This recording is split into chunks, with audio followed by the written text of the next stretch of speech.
Hello everyone and welcome to another episode of the Unplugged Woodworking's podcast. So, I am still messing around with this chair, the Welsh stick chair. I'm actually enjoying it, to be honest with you, but I haven't been getting a lot of time at it. I've had other things going on. So it hasn't been a top priority at the moment. Although today I finished the seat off, so the seats all saddled, the underside's beveled. What a difference it makes, by the way. Anyone that hasn't done this yet, check out the pictures on Instagram or Facebook, and you'll see what I'm talking about here. The original seat, I forget the thickness of the original seat. I think it was about 2.25 inch. I think somewhere in that region. So obviously it looks chunky, before I'd saddled it and before I'd put the bevel on the underside. But what a difference it makes just by putting that bevel on, and it just makes the seat to appear like a lot thinner. And what a difference that makes. Also the fact that I have made quite a few chairs in the past, but this is only the second chair that I've ever saddled. So that was really nice, just to saddle the seats. It's something I don't do on a regular basis. I think the last one I done, it was over a year ago, so it was nice to use the Travisher. I think I've said that right. And just the whole process of it was really, really nice. So it is actually coming on, and it should be finished. I'm hoping maybe Monday, Tuesday-ish.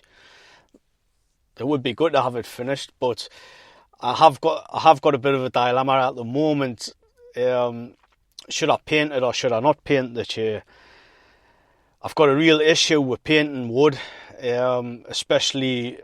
especially hardwood, the likes of oak, elm, you get the picture, ash and stuff, just because, some of it's just, some of the wood's just absolutely beautiful, the grain pattern in it, and that's the reason I don't like painting. I haven't got really much of an issue with painting the likes of, spruce, the cheaper construction grade timbers, because obviously they're not as pretty as the hardwood. But me problem with this chair is because I've used scraps. I've even took stuff out of me log burner pile. So I have literally been using scraps. I was using a little bit left over what I had off a slab I got a couple of months ago. So it literally has been things lying around, scraps, and whatever. But there is a bit of a mismatch of oak. It is all oak. So the legs and the stretchers they seem pretty good. But it's the seat and some of the dowels I made, the sticks, and the armrest. So it's all a bit of mismatch. So I don't know if it's going to kind of go together well if I was just to oil it. So I think it should be painted just because of the mismatch. But that's the dilemma I've got, and I'm really wondering if I'm going to regret it if I paint it. Although I know traditionally chairs like this, they could be painted and were painted. It's the same as Windsor chairs, because a lot of Windsor chairs were painted as well. But yeah, I'm kind of a little bit unsure about that. So also today I got to chat with a guy called Chris from Japan. He was a very good sport, and he stopped up. I mean, like, I was chatting to him till past midnight in Japan. This was mid-afternoon in England. So he was a very good sport. So thank you for that, Chris, if you're listening. We didn't really get to have a great chat. The internet was really terrible. I think that was more on my side. I have been having issues with the internet, but he seems like a really cool guy, and we are kind of planning on doing a podcast together. I think it would be really interesting and give people a little bit more insight instead of just my biased insight, talking about different things. So hopefully next week should be, possibly might have something together. We might be doing a podcast. So I'm looking forward to that. That's going to be pretty cool. And while I'm on it, and I am actually, I did start thinking about this a little bit later in the day after the call with Chris. There is actually quite a few people that I do follow on Instagram who I think are quite cool. Some of the stuff they do is really cool. So it would actually be a good experience for myself and for the listeners. If I did start getting a few people on, with some experience in woodworking, I can think of like a handful of people like straight away that I would love to speak to. If anyone's interested, I would definitely be up for having a chat and maybe doing a podcast in the future. So if anyone's interested, drop us a message on social media. Or send us an email. There'll be links in the description. So I've rabbited on a bit too much there, but so carrying on with the joint venture, I did want to do something else, but as I said, I've had other things going on, so I haven't really had a lot of time to do stuff. So today I'm going to do a talk through the housing joint. Again, I haven't had time to do the notes, so I'm just gonna go through everything off the top of my head. I mean, I've done lots and lots of these housing joints, so I shouldn't miss too much out. These are one of the more simpler joints, but it is a good joint to know, and it's not to be underestimated for what it is, because it is a good joint, I personally think. So again, with this, I'm presuming that all your materials cut to size. It's square across the thickness and it's square across the width. So I am for this example, I'm going to kind of use maybe kind of a bookcase, if you like. So yeah, I think a bookcase would be good. So for this, the first thing that we would do, well, what I would do anyway, is mark out the locations, but I would only mark one line. And also I would designate, depending on how many you're doing. So if you are doing a bookcase, for this example, let's just say, if you are going to do that, I would designate a shelf for every housing joint, if that makes sense. So, you could mark it out before you do it, so you've got 1, 2, 3. So that would be, so you would mark that correspondence, so you wouldn't be mixing them up. And as all this is just in case there's a little bit of a discrepancy with the thickness of the material, whether you've done it yourself or whether you've had the timber pre-planes, at a wood yard or something. Sometimes, and a lot of the time, there is slight discrepancies. So I would definitely, I'd definitely fit one at a time, and mark them as well. Make sure it's like one goes to 1, 2 goes to 2, so on.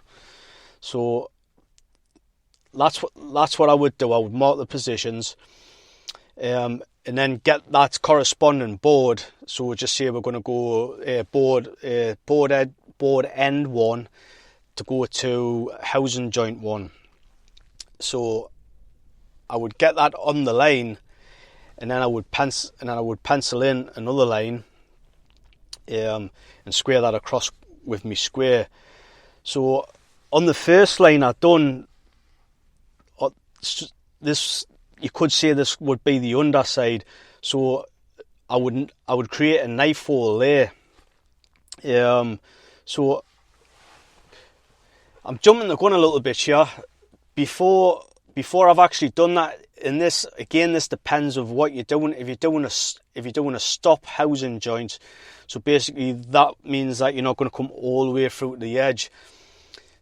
Typically, when I do some sort of joint like this, if it's for like a bookcase, in this example, I'll do a stop joint. So I'd go all the way through, say the back, but I wouldn't come all the way through the front, because obviously I don't like that. But I know there's like pieces of furniture that are made like this, and then sometimes people put like a face frame round, but I personally just prefer to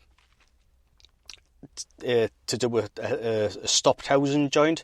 So before the knife wall, I would set up the marking gauge. It depends how far you want to take it back.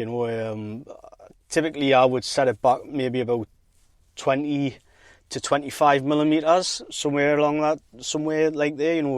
3/4 of an inch to an inch. So I would mark that, create the knife wall, create the knife valley. I would just start chiseling down.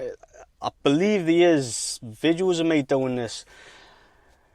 I think I've done this on the Japanese toolbox a long time ago. You can check it out if you want. It will be on my YouTube channel. It's not narrated or anything. It's it's just it's quick and dirty, if you like, but the visual information's there. So if anyone wants to check it out, you can check that out.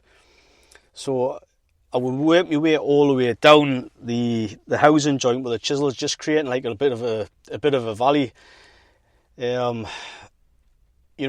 Once that's done, I'd probably take the knife down the knife wall again, or the knife valley, and have another go.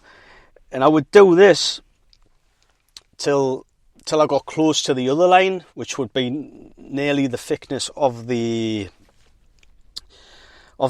housing joint, or the thickness of the shelf that's going to be fitted in. So when I got close, obviously I'd still be staying away from the line, because in my experience, when you measure it out, pencil line, and then your knife wall, by the time you get to the other end, you're never ever on the pencil line. The pencil line is always too big, or too far away. So when I start getting close to the other side of the pencil line, I'll just get me marking knife, and I'll go ever so slightly just underneath the corner of the thickness of the board. So basically, I've got the board kind of on a slant, and it's actually making contact with the knife valley I've just created, if that makes sense. So you've got the length of your housing joint, and it's all like on a slant now, where I've created like a valley. It's more like a ramp rather than a valley. So it is a bit different than what I would normally do. So yeah, I suppose you could call it more like a slope or a ramp, should we say. So once that's in there, it's making contact. As I said, I'll go just underneath the corner, and then I'll just take my square across, and take the knife wall across again, and pretty much I'll do the same again. So after the knife wall's done, I'll just I'll make the valley, knife wall it again, take my knife down, score it again, make more of a slope again. So now I'm left with like a kind of a bit of a point in the middle, a bit of a triangle, if you will. So I'll basically take the peak of that off all the way along again, and then I'll start attacking both sides to make a mountain again, if that makes sense, until I get down to me mark, which is typically typically usually about 1/4 of an inch, maybe a little bit more depending on what thickness the material is, and what I'm actually doing, with the piece. But I mean, like kind of a bookshelf, anything like that. I mean, I think 1/4 of an inch is okay. So I did actually jump the gun here. So when I measured out for the stop joints, I should have said that when I go to the back, where the housing joint actually goes all the way to the back, I should have marked out for me the depth of it, which is typically 1/4 of an inch. Obviously, everyone does it a little bit different, but that's what I do. So yeah, I would have marked out with me marking gauge today. So as I've gotten down to that mark, I am still left with a bit of a mountain or a hump, if you like. So pretty much I'll just get a chisel and just start taking the chisel all the way along, just to get rid of that hump in the middle. The chisel gets it pretty close, but obviously it's not 100% flat. So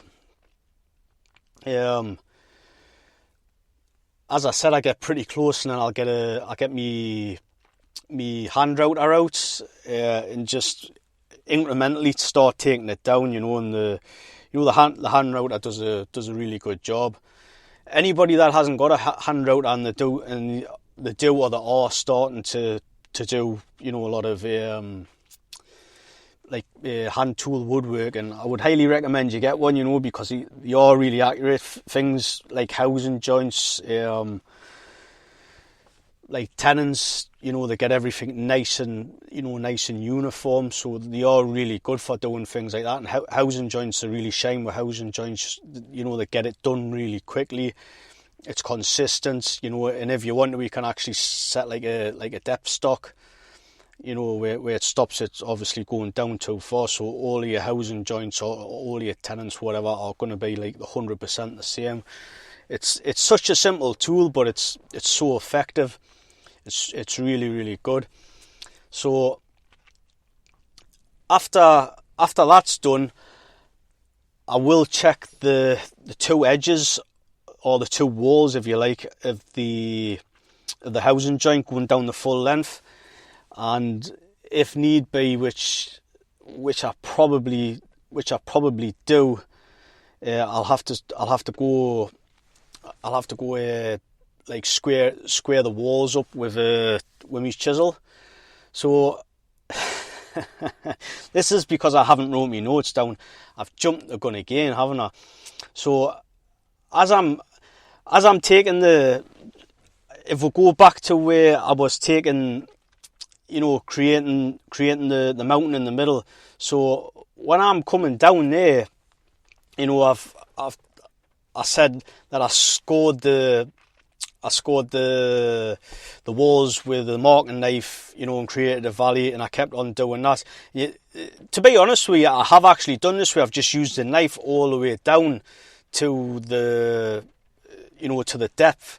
But typically for me, is what I'll do. I will use the knife to score the material, the wood fibres, so I can remove it with a chisel. I will do that about 2 to 3 times, but after that, I will start to use my chisel. So I just thought I'd add that in there because I kind of jumped the gun with that one. So obviously, if we jump back to where we were, so basically the housing joint's done now. So the piece, the male piece of the joints, because you've took it underneath, when you were marking out, you took it just slightly, when you had it lined up, you took it the marking knife slightly just under the corner of the male piece of the joint. So it should be a decent fit, probably a little bit tight. So is what I'll tend to do with this is just put an ever so slight chamfer on the edge of the piece, and this is just to guide it in. So once the chamfer's on, and I do mean an ever so slight chamfer, it doesn't need to be a lot. Once that's in, I will start tapping down with a mallet, and just to see what the fit's like.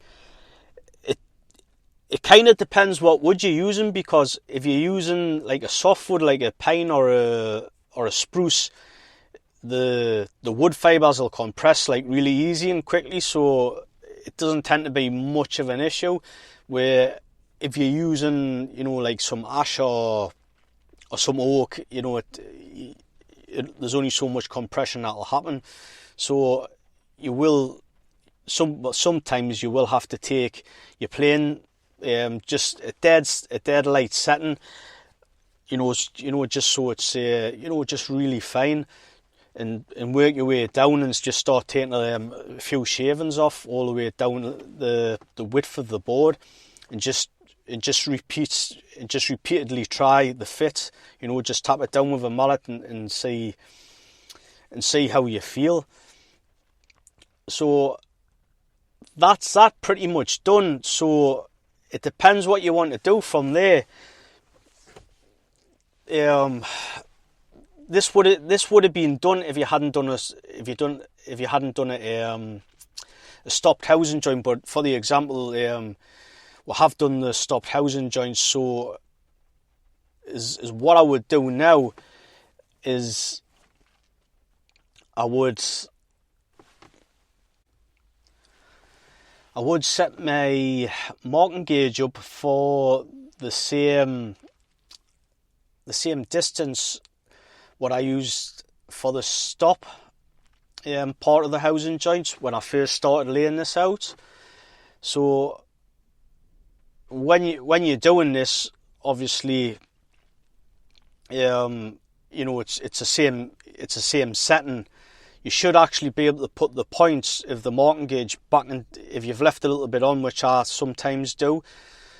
You should be able to put the point back into the mark that you've already made, and it kind of guarantees 100% that's going to be the correct distance. So again, I just mark this, and then is what I'll do is use me cutting marking gauge. I have talked about this previous. It's just like a gauge with a little knife blade in the edge of it. So I'll set that, and I'll just go around from one face over the edge and to the other face up to where I've just marked out for the marking gauge. And this is just going to be like a little square. It's the depth of it's only like 6mm, the quarter of an inch, what I was talking about, the depth for the housing joint. And I'll just cut that off, usually with my Japanese saw, it's and just pare it down with a chisel. So put everything in, make sure it's a nice fit. Depending on what you've been like with the saw and the chisel, it should be a pretty decent fit. But if you have got that slight gap, if it's only ever so slightly, that's not too much of an issue. So as what I would do, I would give it another good tap down just to be on the safe side, and then if there is still a gap, just take a little bit off with a plane. Again, have your plane set at a very fine setting, and just a couple of strokes with a plane, and then retry your fit. You don't really want to be taking too much off at this point. I mean, if you have got like quite a big gap, it might be better for you to cut the rest of the boards first and then bring everything to uniform. But as I said, if it's only a slight gap, take a couple of passes with a plane, and that's not too much of an issue. So at this point, you are kind of done. But if you want to, you can take it a step further and you can add a couple of tenons. Depending on the thickness of your board, you might want to add 2 to 3 little square tenons. And this is actually quite common for me. I have done this quite a lot in the past. So, you know, this is really easy to do. So, you know, basically, it's what I like to do is what I've just talked about with the marking gauge.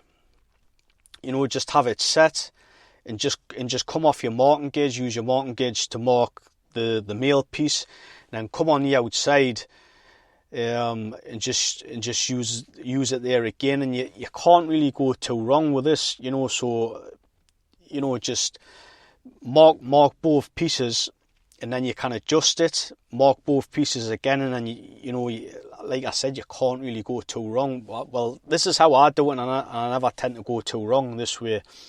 So, you know, do it from one end, and then you can go to the front of it, do the same there, and then obviously in the middle, depending on the size of your board, you know, you may just have to mark this out with a pencil. Or another trick would be just to use a combination square, and it would be the same again.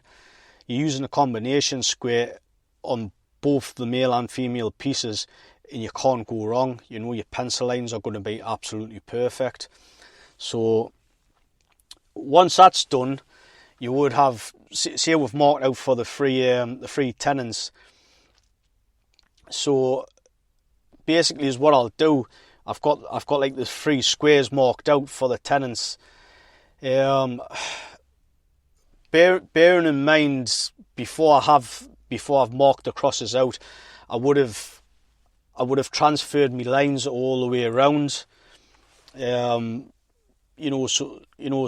basically I can see the 2 lines where the housing joint is. So I can basically see, my 2 lines on the outside representing where the housing joint is on the inside of the carcass. So then I would draw the 2 crosses, and basically I would just get the my bracing bit.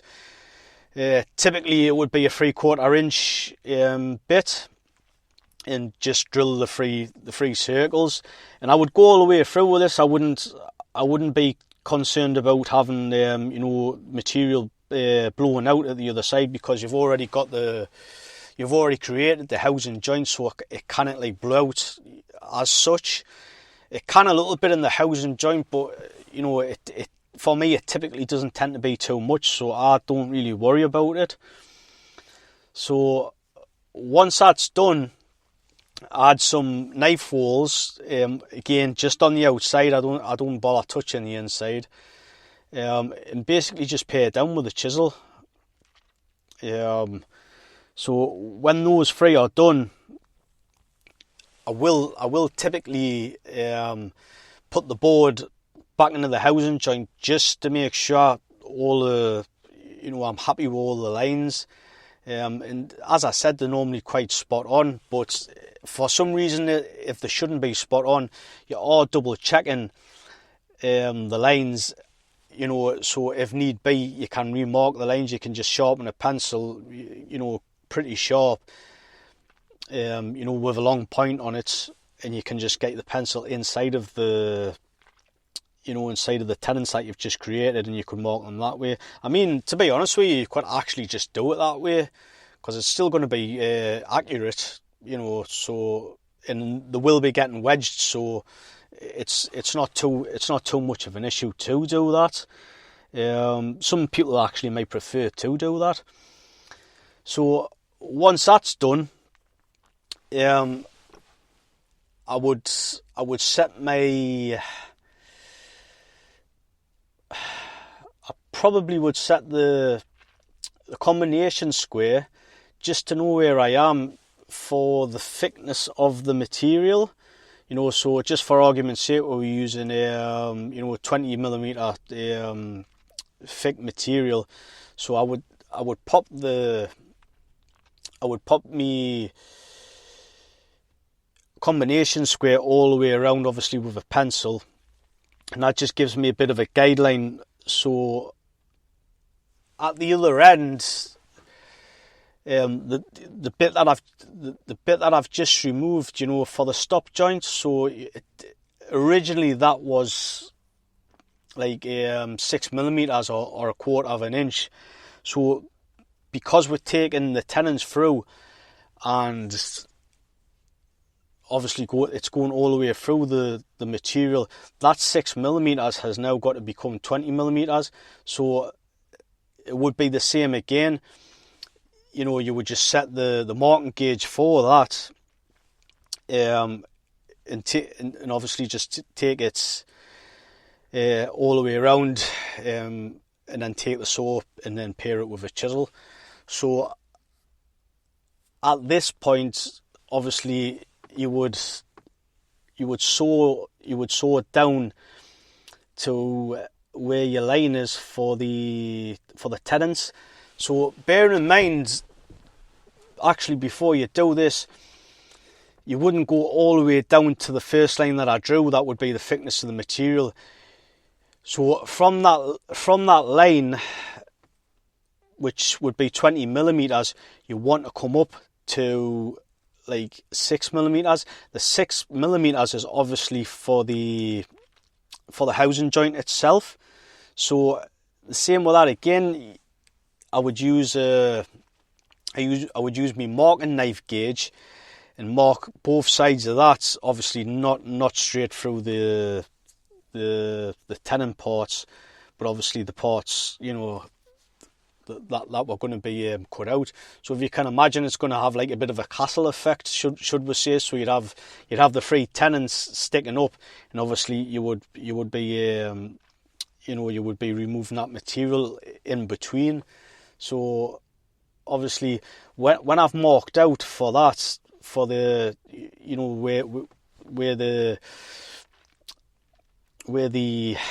where the six from the original 20mm line, obviously you've went up 6mm. So that 6mm line, I would go all the way down with my chisel and create a valley all the way down again on both sides, and then just take my coping saw and go all the way along. And it's kind of the same if you listen to the last episode about the dovetails. I would try to keep it as close to the knife hole as possible, and as all this means is just less work to to remove the material, because if it's nice and close, as I've just said, it's less work. But if if it's quite away from the line, you're going to have to do like 2-3 passes, whatever. It's just a bit of a faff on. So I like to keep it close. So pretty much when that's close, I'll lie it down on the bench. I'll sit on top of it, and I'll go halfway through, exactly the same way that I would do the shoulders for the dovetails, what I was talking about on the last podcast. Go all the way along on the shoulder, halfway down, turn the board over, and then same again, halfway down. And typically for me, as I said on the dovetail episode, is that I do tend to have a little bit of a hump in the middle. So basically, I just start paring down and remove that hump. So once that's done, obviously I get it into the female part of the joints, and just make sure everything fits. Make sure the tenons aren't too tight. You have actually got to be a little bit careful with this when you're putting them in. Because I'm all for a snug fit. I've said that numerous times. But if you kind of start forcing the tenon in, you can. And I've actually done this. I think it was like the back end of a carcass. I've actually tried to force it, and it's actually split the wood. So just be mindful of that. Make sure that it's not too tight. So, like I say, just be careful when you're fitting them. Sometimes you might have to turn it over just to see where you're going, sort of thing. If you're happy with the fit, if it's a decent fit, and then is what I'll do, I'll take it apart again and I'll mark out for wedges. I always tend to wedge these and it is actually quite good in the sense that if you've strayed from your lines a little bit, or you've messed up with your marking ever so slightly, and the tenons they just look a little bit loose, if you will. So is what I do with these, and I always do it this way, is I'll cut the wedges diagonally, so they'll go like from corner to corner. Now, typically what you used to see, and I do still see it, is they'll cut like from one face to the other face, so it's just a straight line. But if you cut it on the diagonal, is what this does when you actually wedge it, it forces the two corners into two corners, if that makes sense. So say for instance you had a bit of a gap going all the way around the tenon.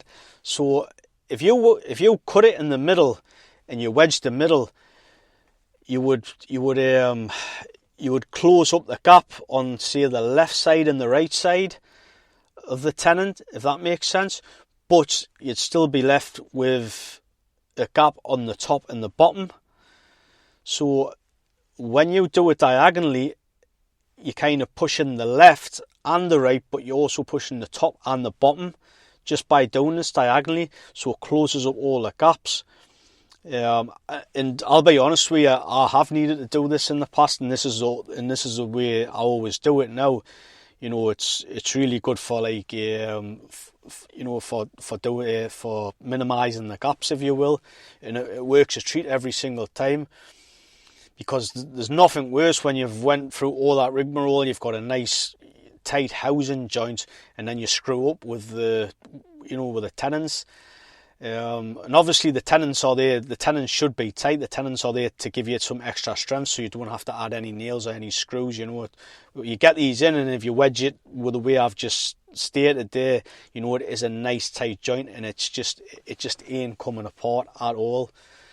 So I think that's pretty much it.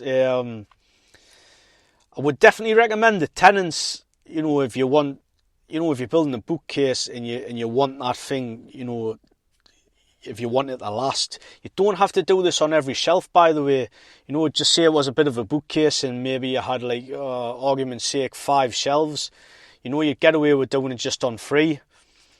Or if it was, free shelf bookcase, again, I would maybe just do it with the 2 shelves. I wouldn't really be too bothered about the middle shelf. So yeah, it's not to be underestimated, the housing joint. I think it does get what's the word I'm looking for here, like shun, if you like. But it is a good joint. And I think it should be used a little bit more. And when I can incorporate it, I do actually incorporate it, because it is a good joint. It's a strong joint if done correctly, especially if you do it with the tenons. It's super strong. So if you've got any questions, pop us an email, leave us a comment. As I said at the start of the podcast, don't forget, if you have got experience with woodworking and you'd like to have a chat with us and possibly do, a podcast, as I said, I think it'll be really good for everybody. Instead of just having my biased, opinion, it's good to get other people in, and for other people to share their experiences. I think it's beneficial for everyone, and it's pretty cool to do things like that. So, as I said, if you're interested, pop us an email or leave us a comment, or even direct messages on Instagram, something like that. So hopefully next week, as I said, I should have Chris on the podcast, and I'm not too sure what we're going to talk about, but I'm pretty sure it'll be a good show, hopefully. So again, if you'd like to support the show, there'll be a link in the description, so please do so if you'd like to. Until the next time, I'll catch you later, guys.